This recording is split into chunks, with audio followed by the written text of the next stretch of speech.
Okay, in our second video, we are working on the second problems. What is the difference in mean starting salary for school requiring and not requiring work experience? And so to solve this problem, we have two different approaches. So the first approach is we directly calculate mean use Excel formulas.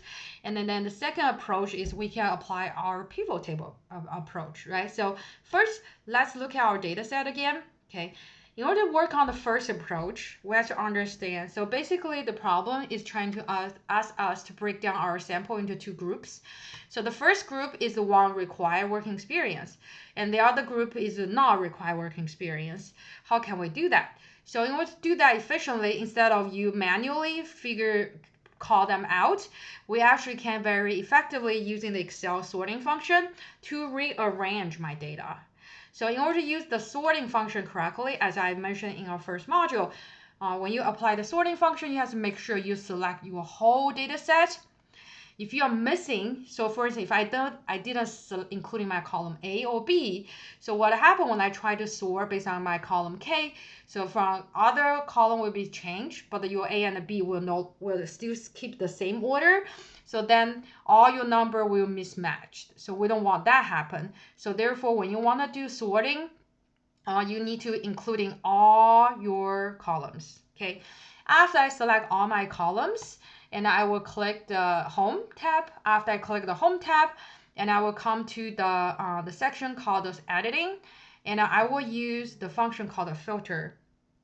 Like I said, although I call it sorting, I'm using filter because the filter function is more powerful than just using the sorting function. Because, for instance, I want the sorting based on my work experience. If I choose the filter, and then I'm not only can filter my value, but also we can sort it as well. So if you click this little arrow, that is the column I want to sort it based on work experience. And then I will pick sort it from A to Z. Before I click this one, pay attention, look at the first school is Malibu Business School, right? If I sort it by A, the first row should not be Malibu Business School anymore, because we want to put the no on the top and yes on the bottom. So therefore, whoever is the first no will be on the top. Okay. Now, as you notice, so the first school is no longer our Malibu's. It's the Indiana Institute of Management, because this is the first school is using not requiring working experience.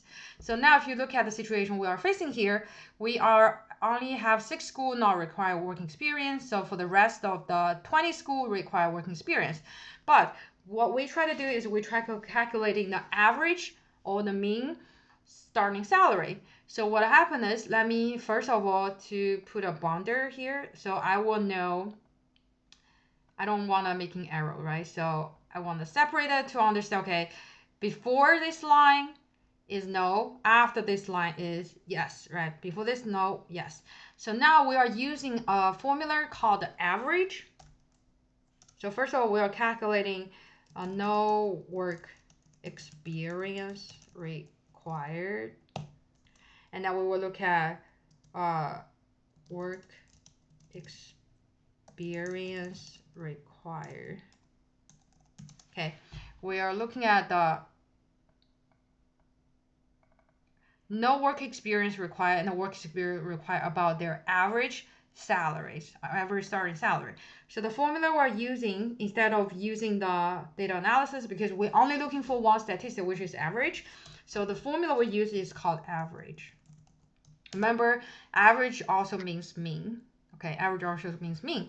So now I only need to select my starting salary. Okay, and then close the parentheses. That give me the average.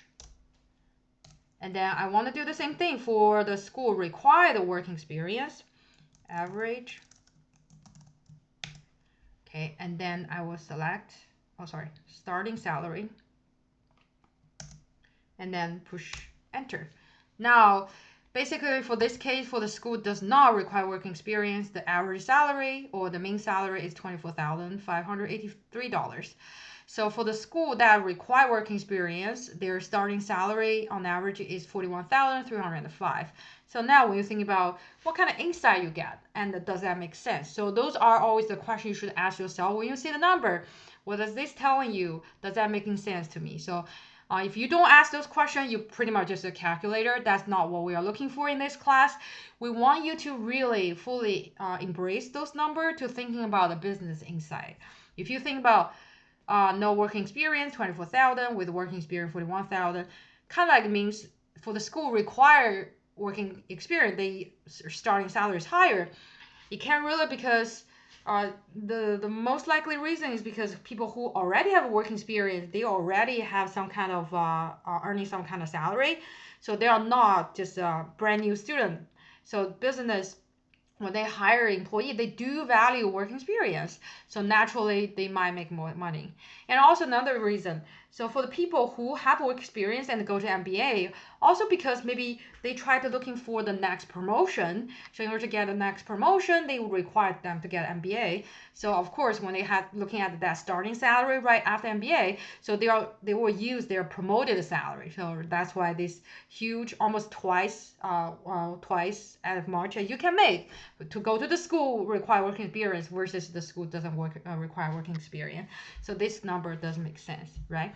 So this is the how to calculate the mean or average using the Excel formula. Keep in mind the values, the formula equation is equal to average. So that is how you calculate the average. Okay,